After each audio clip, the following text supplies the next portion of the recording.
In the distant future, after a long and brutal war between humans and the alien race known as the ZR, the last battle had finally ended. Captain Jace Kellen, human soldier known for his courage and discipline, stood on the scorched battlefield of Eric 7, a once beautiful planet now full of ash and metal. His unit had just defeated one of the strongest alien generals. The war seemed over, at least for now, but victory came with something unexpected. As a reward for his service, the alien leaders, following their own ancient customs, offered Jace a prize. Not money, not land. A widow. The ZRE believed that when a great warrior dies, his wife must either follow him to death or be passed to the enemy as a symbol of defeat. To them, giving the widow to the human victor was tradition. Honor to Jace, it felt wrong. Her name was Solari. She stood tall, with silver blue skin and glowing violet eyes. She wore simple robes, her face calm but unreadable. She didn't cry. She didn't beg. She looked at Jace like she already knew him, or had already judged him. "You may sell her," the alien elder said, "or keep her. She is yours." Jace didn't say anything at first. His heart felt heavy. This wasn't the kind of reward he wanted.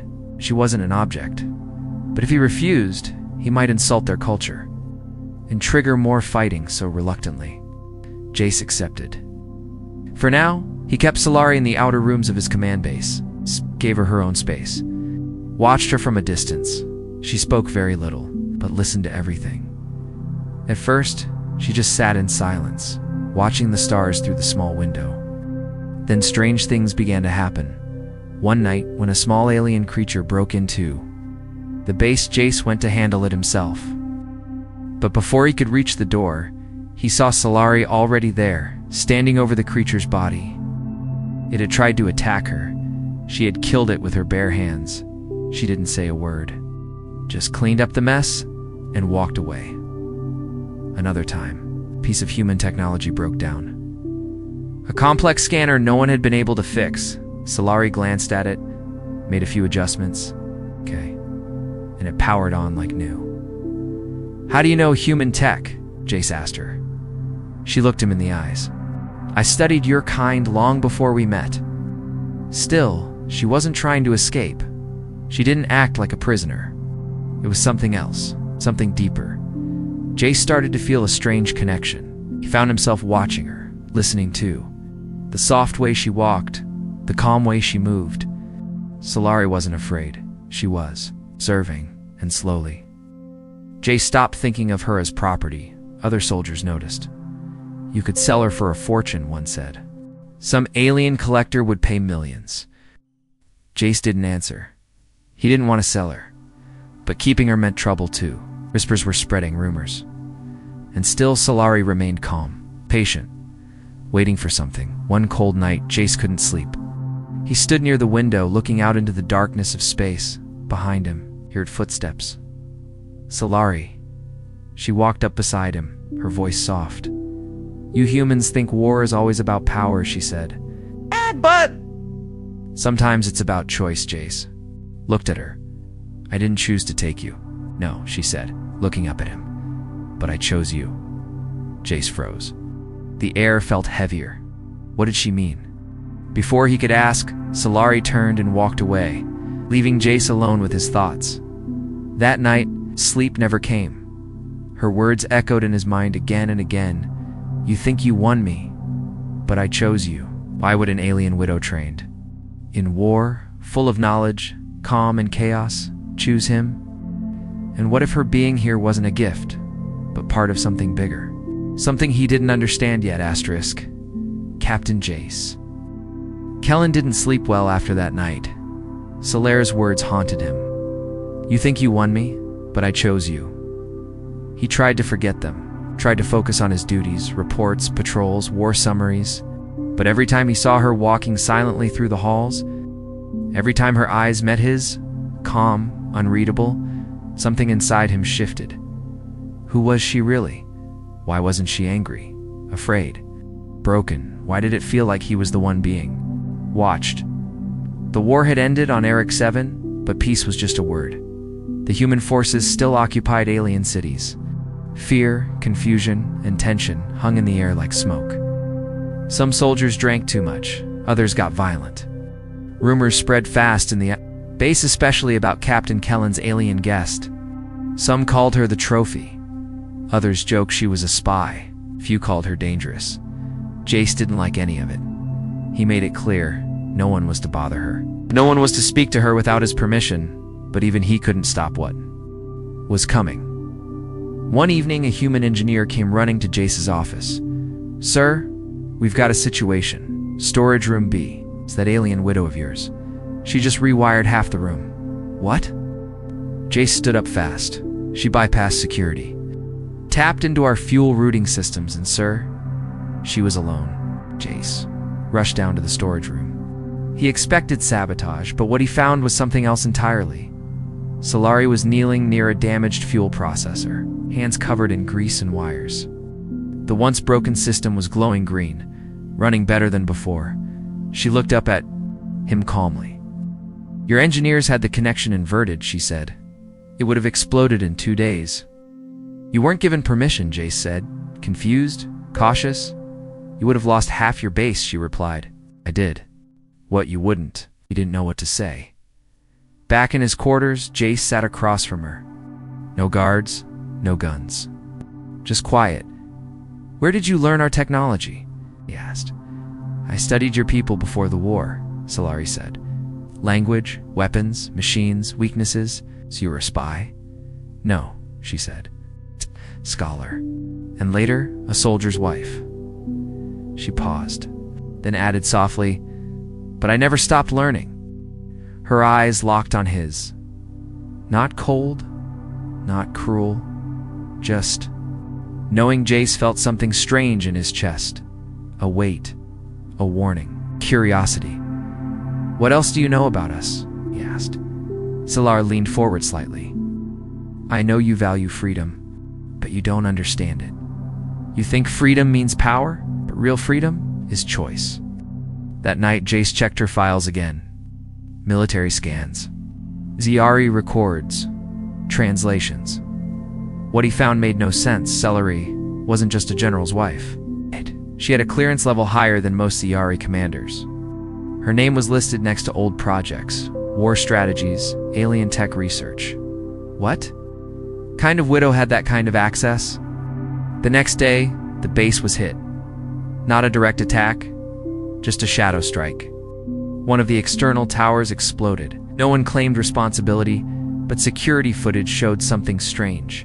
A figure in a cloak, moving fast, non-human, near the damaged tower. Solari stood behind Jace, watching the footage over his shoulder. She spoke softly. "That's not one of mine," she said, "but it's here for me." Jace turned to her. "What do you mean, eh?" "No, I'm alive," Solari said. "They're not here to rescue me. They're here to erase me." For the first time since she arrived, Jace saw fear in her eyes, but it wasn't fear for herself. It was fear for what she knew and who might use it. Solari opened a small metal capsule from her robe. Inside was a holochip, ancient and cracked. She placed it in front of Jace. "This," she said, "is why I was kept alive, and why I must disappear." Yes. Jace activated the chip.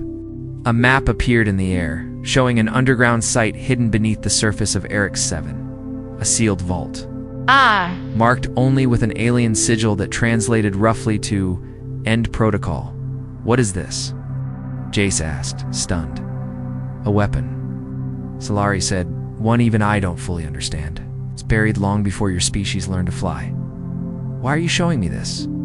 She looked at him for the first time, her voice shaking. "Because I believe you will choose right. And because if I die, someone has to stop what's inside from being used." Jace sat back, his mind racing. An alien widow, weapon vault, a hit squad trying to kill her, and a choice only he could make. He could turn her in and stay safe, or follow her into something far bigger than himself. As he stood up to think, Solari said one last thing. "I didn't come to you as a slave," she whispered. "I came as a warning." The storm started with a whisper. At first, it was just talk. Quiet voices in dark corners. Curious glances from other officers, an easy chatter in the mess hall. But then the messages started. Encrypted transmissions, shadow signals, half-deleted files. Captain Jace Kellen received a private alert on his console. It read, Galactic Notice. Live bounty subject, Ziari. Female status, classified. Reward, 20 million credits. Dead or alive, there was no name, no image. But Jace didn't need one. It was Solari. He stared at the message, jaw clenched. The bounty wasn't from Earth Command. It was from Ziari High Command, her own people, her own government. They weren't trying to rescue her. They wanted her erased. Solari had said the truth. She wasn't a prisoner. She was a threat. But now, Jace realized something even darker. The war might be over. But the silence after it was more dangerous later that night. He confronted her. You knew this would happen, he said. Solari didn't flinch. She sat calmly, staring at the small fire in the corner of the room. They're afraid of what I know, she said. What I saw, what they built beneath Eric 7. Jace paced the room. You should have told me the truth from the beginning. I did, she replied. You just didn't believe me yet. Jace had a choice to make. Turn her in and retire a hero. Rich, safe, respected, or trust her and risk everything. He didn't answer that night, but the next morning, when he checked the security logs, his decision was forced. Someone had already tried. A silent alarm triggered at 0400 hours. Unauthorized access. Weapons locker breached. Jace rushed to the holding wing where Solari had been staying. Her door was open, inside, blood on the wall, guard unconscious on the floor. Datapad cracked in two. Solari was gone. Jace's heart dropped. He checked the footage. Only 2 minutes of video before it cut to static, but he saw the figure. Not an alien, a human. Someone from his own base had tried to sell her out. Jace issued a lockdown. It's quiet and controlled. No public alarm. He didn't want panic. Or more betrayal. He tracked a trail of small footprints, heading toward the North Transport Bay. She was fast, but injured, bleeding slightly. Someone must have hit her. As he followed the trail through the empty corridors, he remembered something. She had said, I didn't come to be saved. I came to warn you. But someone will always try to silence the truth. He found her near the fuel cells, hidden behind a crate, holding a small laser pistol in one hand and gripping her wounded side with the other. She looked up at him, pale and tired. I told you, she whispered. They won't stop. Knelt beside her. Neither will I. He helped her up. But as he did, he heard a click. Behind them, a shadow stepped from the dark. A weapon raised. Familiar voice. Step away from the asset, Captain. It was Commander Redden, Jace's old friend, the man who had once fought beside him. But now, his eyes were cold. She's carrying classified intel, Redden said. Alien tech secrets. You think Earth Command doesn't want that? Jace stood protectively in front of Solari. You saw the bounty, Redden added. You and I could split it. Live like kings. Why throw that away for it? Jace stared. At the man he once trusted. You'd sell a person, he said, voice low. She's not a person, Redden snapped. She's a leftover from a dead war. You think she cares about you? She's using you. Solari didn't speak, but she raised her hand and dropped something onto the ground. A small sphere glowing. Redden raised his gun. But too late, the device exploded in light and smoke. Jace pulled Celery behind cover as alarms blared across the base.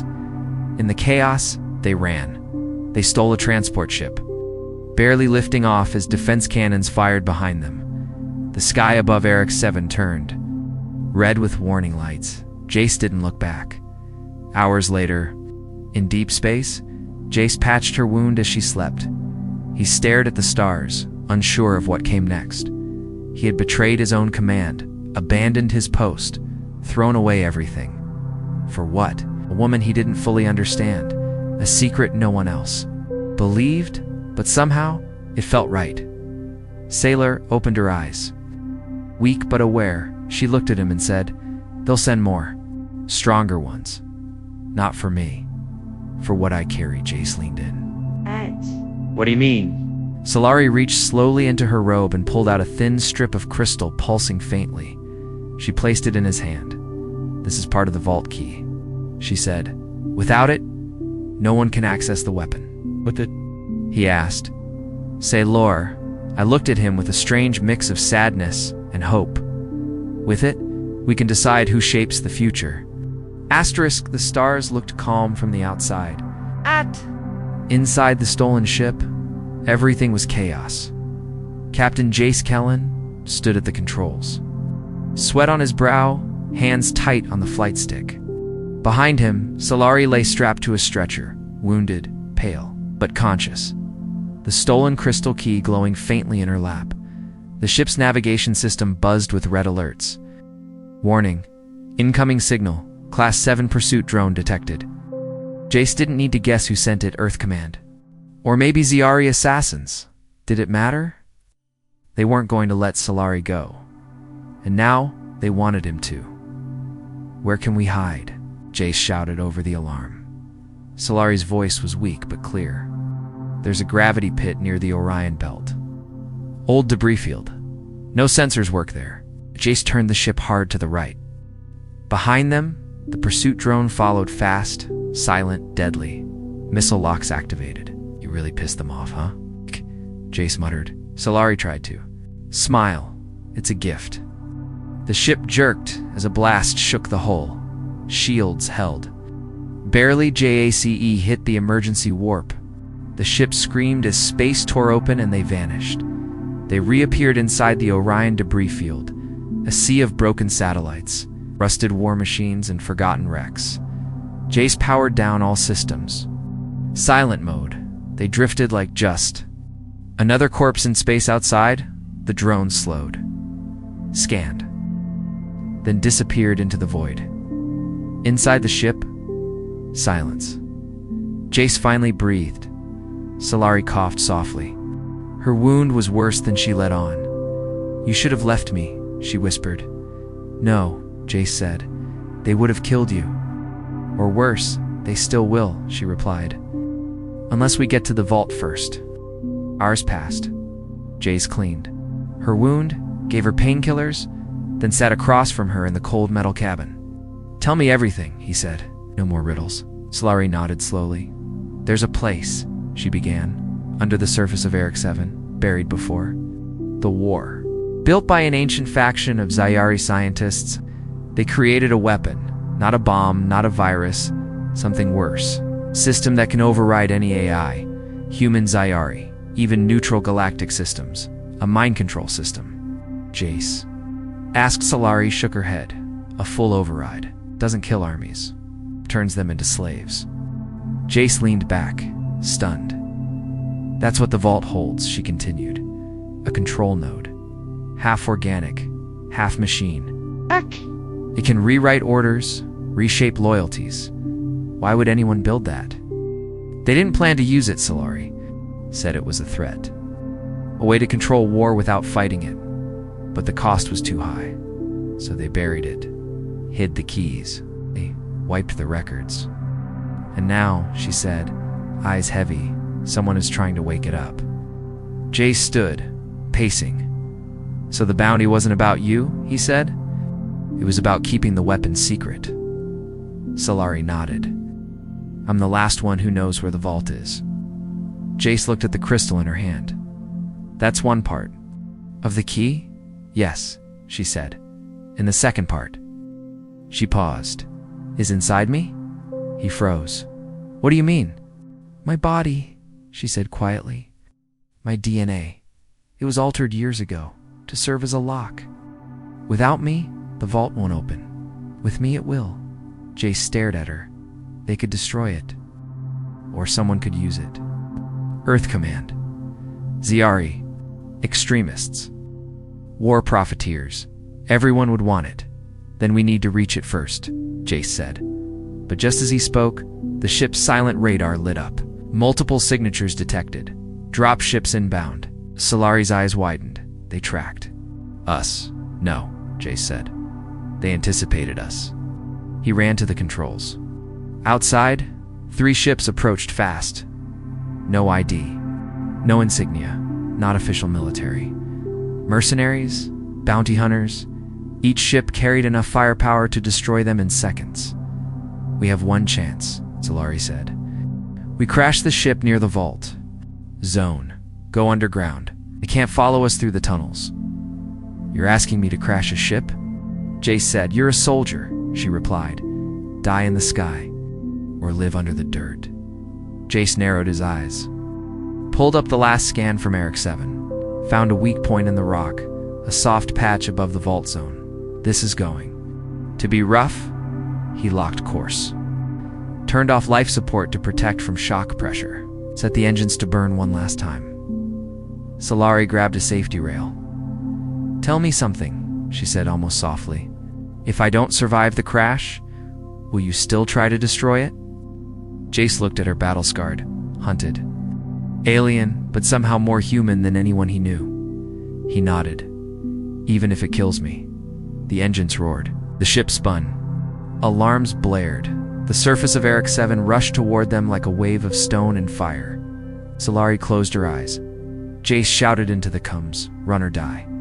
And then impact. Asterisk silence. That's all that remained after the crash. No alarms, no voices, no gunfire. Just silence. The wreckage of the stolen ship lay scattered across the gray surface of Eric 7, half buried in dust and rock. Smoke drifted. Upward, carried by thin winds. The once sleek transport was now torn metal and fire. And somewhere beneath it, they were still alive. Captain Jace Kellen coughed and pulled himself out of the shattered cockpit. His body ached. Blood trickled from his forehead. But he was breathing. Beside him, Solari stirred under broken panels and glass. Her pulse was weak but steady. They had survived the fall barely. Jack looked up at the sky. No sign of the bounty. Hunters, no missiles, no drones. They'd done it. They'd vanished underground, just like she planned. Below the crash zone was a hidden network of ancient tunnels, lost long before the war ever began. Jace activated a small light and helped Solari move through the narrow stone corridors. Their steps echoing softly. The air was thin, but breathable. Every wall was covered in strange markings, old Ziari language mixed with symbols. Even Solari didn't recognize. What is this place? Jace whispered. Solari's voice was quiet, almost reverent. A warning, a prison, a grave. As they moved deeper, they passed statues, or maybe machines, made from a mix of bone-like metal and glowing stone. Each one stood silently, eyes covered, hands outstretched. Jace paused. These things give me the creeps. They should, Solari said. This vault wasn't built to protect a weapon. It was built to trap it. After nearly an hour of walking, they reached a massive circular door, smooth, silver, untouched by time. There were no buttons, no keypad, just a glowing oval in the center. Solari stepped forward and placed her palm on it. The crystal around her neck pulsed softly. The vault scanned her blood, bone, breath, then the door responded. It opened without sound. Inside was a large chamber filled with dim light and strange warmth. At the center, suspended by invisible energy, floated a sphere of black and blue, pulsing. Like a living heart, it wasn't a bomb, it wasn't a weapon in the traditional sense. It was alive, or something close to it. Jay stepped closer, cautious. What is that? Solari's eyes were full of both awe and fear. The core, she explained. The core was the center of the vault's power, a living neural node designed to connect and overwrite any digital or biological command system. It could take over armies, satellites, drones, even enhance living minds with false loyalty. It doesn't kill people, she said. It rewrites who they are. Jace felt a chill down his spine. How do we destroy it? Solari looked at him, eyes heavy. That's the problem, she said. We can't. There was only one way to stop it from being used. Activate it once to lock it permanently. One final command, and then shut it down forever. But there was a price. The system needs two things, Solari said. A controller. And a sacrifice. One person must input the command, and one must be consumed by it, permanently connected to keep. It's sealed. Jace's voice was low. It kills the second person. She shook her head slowly. Worse, it erases them, replaces them. Their mind becomes part of the lock. Silence fell between them. Outside, the ground trembled. Dust trickled from the ceiling. Someone's coming, Jace said. Solari looked up. They found us. Back at the crash site, bounty hunters were landing. Armored, armed, ruthless. Their scanners had finally picked up life signatures under the rock. Time was running out. Inside the vault. Jace stepped forward and placed a hand on the core. A wave of cold ran through him. He saw images flash in his mind: war, death. Orders given and taken. Soldiers with blank eyes. Leaders with stolen wills. He yanked his hand back. I'll be the one to stay, he said. Larar turned sharply. No, you've done enough, he said. You warned me, saved me, led me here. This was always my burden, she said, and I was the one who brought you out of it. Suddenly, the chamber shook violently. A small explosion rocked the tunnel above. They didn't have time to argue. Solari reached into her pouch and handed him a second core. Key, a shard of the same crystal from before? I had both, she said. In case I didn't survive the crash. She stepped toward the activation pedestal, but Jace grabbed her arm. We do it together. They placed the two keys in the core sides. Lights surged around them. The core began to hum louder, brighter. Then a voice echoed, not spoken. Not heard, but felt. Command line ready. Awaiting final sequence. Choose controller. Choose anchor. Solari looked at Jace. Jace looked back. One of them was going to lose themselves forever. Outside, boots hit the ground. Explosives were being planted on the vault entrance. Time had run out, Jace took a breath and made the most important decision of his life.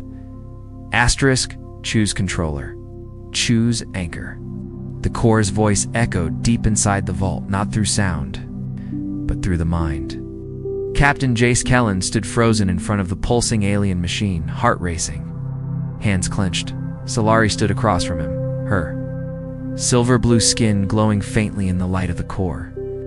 Eyes locked on his dot. They had minutes, maybe less, before the bounty hunters. Above broke through the tunnel and flooded the vault. They had seconds to decide who would give everything and who would walk away. The core waited. One to command. One to be consumed. One to remain. And one to be erased. Jace finally spoke, voice low but steady. I'll do it. No, she said, her head. No, she said. This was always my purpose. I didn't follow you all this way just to let you die in the dark, he said. It's not death, she replied softly. It's forgetting. And you need to remember. Someone has to tell the truth. Jace stepped closer, jaw tight. You warned me. You saved me. Let me return that. Solari's eyes filled with something unreadable, pain, peace, something more. I didn't come here for saving, she said. I came to make a choice. The core's light grew, brighter. Energy began pulsing from the walls. The entire vault was awakening above them. They could hear shouting, explosions, the sound of footsteps closing in. You're the soldier, Solari said. You still belong to the stars. Jace shook his head. Not anymore. You're human, she said, stepping close. You believe in sacrifice. So let me make mine. I'm human, he whispered, which is why I can't let you. Then the core pulsed again, more violently this time. Final sequence initiating. Select roles. Or roles will be chosen. Solari looked at him one last time. Then let's lie to the machine, she whispered. Together they stepped forward. Each placed a hand on the core. Each placed a mind against its walls. The machine scanned them. Thoughts, memories, patterns, and it hesitated inside the core. Time broke apart. Jace and Solari were no longer standing in the vault. They were. Inside it, memories floated around them. War, death, peace, regret, love. Then the core spoke again, but this time it asked a question. Who are you willing to lose? Jace didn't speak. He just stared at Solari. Solari stared at him, then she smiled and pushed him backward. His eyes snapped open. He was lying on the vault floor. Solari was gone. The core dimmed. The sequence was complete. She had made the choice. She had tricked the machine. She had sacrificed herself before it could decide. The vault sealed itself, stone and steel collapsing inward, burying the core and everything it had ever held. Forever, outside, the bounty hunters broke in, weapons raised, only to find rubble, dust. And one man standing alone, JSE? He didn't resist when they arrested him. He didn't speak when they questioned him. He simply held the broken, crystal shard Solari had left behind. The memory of her words echoing in his mind, "If you love me, let me go." 3 weeks later, Jace was discharged from Earth Command. No trial, no execution, just silence. The mission was erased from the records. The bounty was canceled. The vault was never mentioned again. To the galaxy, Solari never existed. But to Jace was everything. He disappeared. Some said he died in the outer colonies. Others claimed to see him on mining ships or teaching in border worlds.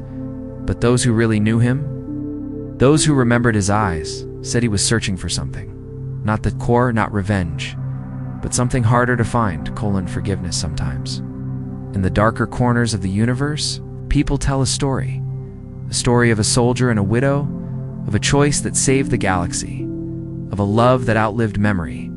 And at the end of that story, someone always asks the same question. Did he sell her? Did he keep her? What did he do with the alien widow? And the answer is always whispered, he let her go. She never stopped watching.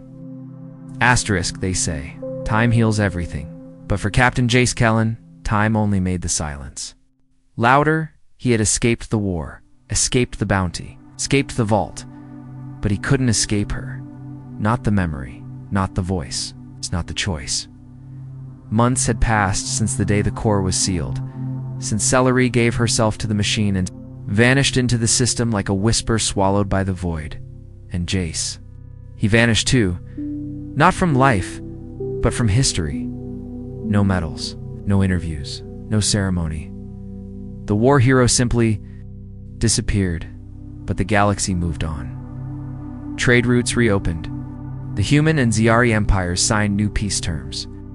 The bounty lists were wiped clean, and in the shadows of forgotten space, a lone man drifted from colony to colony, ship to ship, system to system, not looking for power or money, but for something only he believed still existed.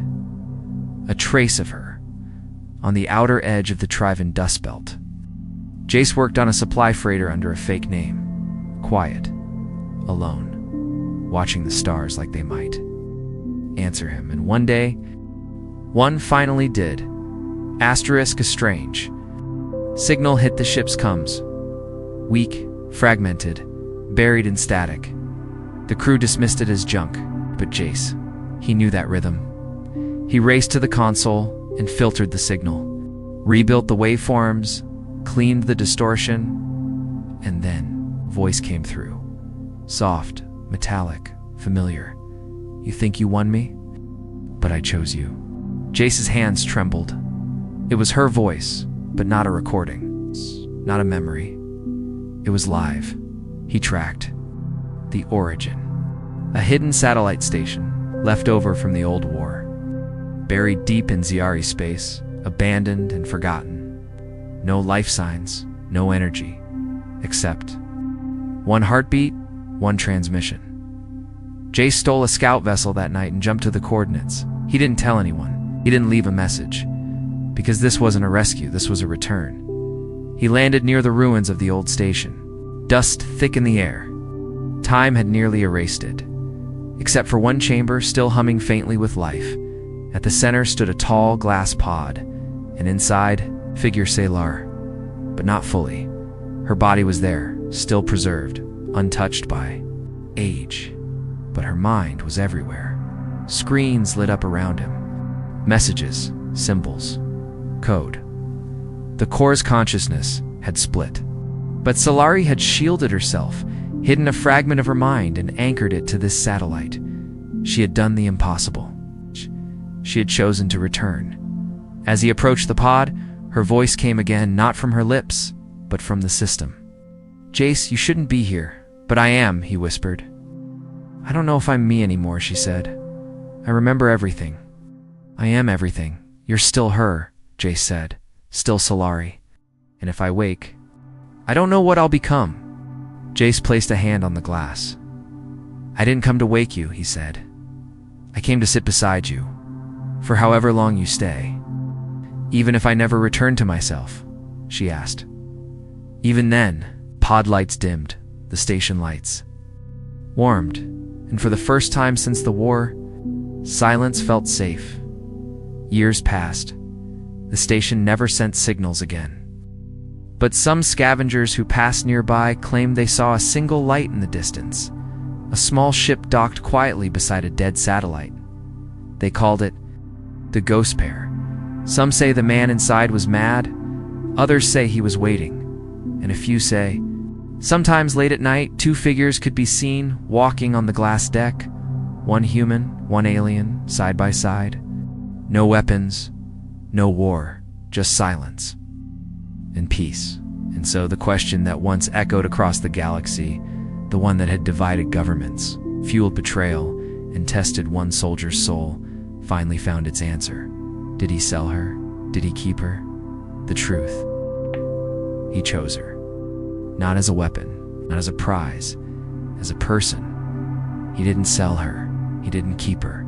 He set her free, stayed by her side anyway. Asterisk, in the end, it wasn't about war or power or species.